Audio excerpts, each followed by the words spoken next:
Assalamualaikum warahmatullahi wabarakatuh. Salam dan bahagia. Halo, Bapak Ibu guru hebat di seluruh Indonesia. Perkenalkan, saya Sinta Kurnia, guru IPA di SMP Negeri 1 Sungkai Selatan, Kabupaten Lampung Utara.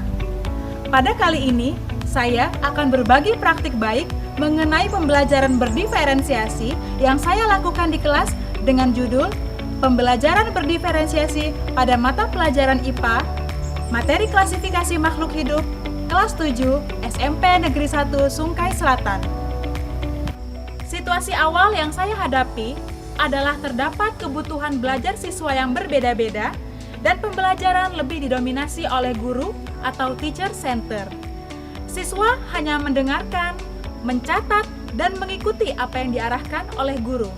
Mereka pasif, kurang apresiatif, sulit bekerja sama, dan merasa belajar adalah kewajiban yang membuat mereka menderita. Tantangan yang saya hadapi adalah bagaimana cara membuat pembelajaran IPA yang menyenangkan, yang didominasi oleh siswa atau student center, dan melayani segala bentuk kebutuhan belajar siswa yang berbeda-beda. Peran saya sebagai guru bertanggung jawab untuk meningkatkan pembelajaran yang merata di dalam kelas, sehingga saya berinisiatif untuk menciptakan kegiatan pembelajaran yang berdiferensiasi dengan memanfaatkan aset yang sekolah miliki, sekaligus memberikan ruang kepada siswa untuk mengeksplorasi lingkungan, berkreasi, dan berkolaborasi. Seperti apa langkah dan strategi pembelajaran yang saya lakukan? Mari kita simak video selanjutnya. Langkah yang pertama yaitu menyusun perangkat pembelajaran yang terdiri dari modul ajar berdiferensiasi dan berbagai media pembelajaran yang disesuaikan dengan kesiapan, minat, dan profil belajar murid berdasarkan hasil asesmen kognitif dan non-kognitif pada pertemuan sebelumnya. Selanjutnya, menerapkan pembelajaran berdiferensiasi dengan strategi konten, proses, dan produk. Adapun tujuan pembelajaran kali ini adalah membedakan antara makhluk hidup dan benda tak hidup, serta menjelaskan ciri-ciri makhluk hidup. Assalamualaikum warahmatullahi wabarakatuh.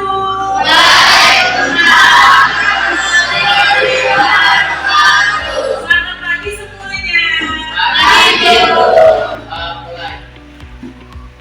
Kegiatan murid secara umum diantaranya: yang pertama, murid duduk berkelompok menurut gaya belajarnya. Kemudian murid melakukan eksplorasi konsep tentang ciri-ciri makhluk hidup melalui sumber belajar yang disesuaikan dengan gaya belajar murid. Untuk gaya belajar visual, mengamati gambar-gambar dari artikel dan poster ciri-ciri makhluk hidup. Untuk gaya belajar kinestetik, bermain game interaktif di ponsel tentang ciri-ciri makhluk hidup.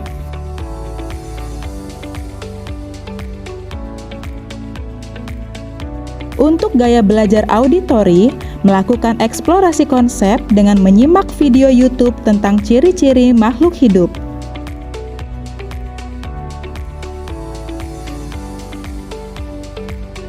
Tahapan yang kedua, murid dibentuk kelompok lagi yang heterogen dan melakukan penyelidikan untuk mengidentifikasi makhluk hidup dan benda tak hidup di lingkungan sekolah.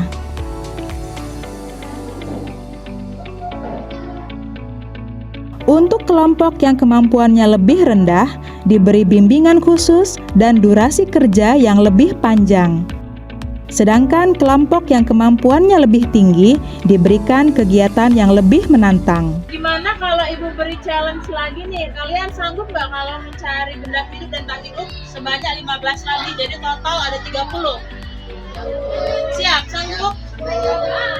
Oke, kalau gitu silakan lanjutkan. Tahapan yang ketiga, murid membuat laporan hasil penyelidikannya melalui berbagai media yang mereka minati, baik berupa esai, poster digital, dan video.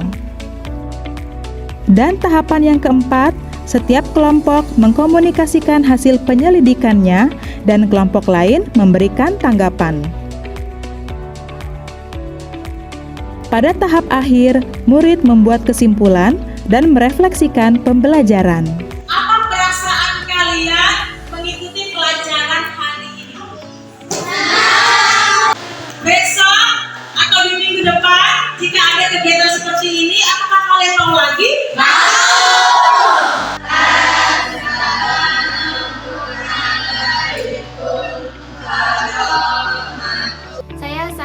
senang belajar hari ini karena bisa belajar sambil bermain di luar kelas.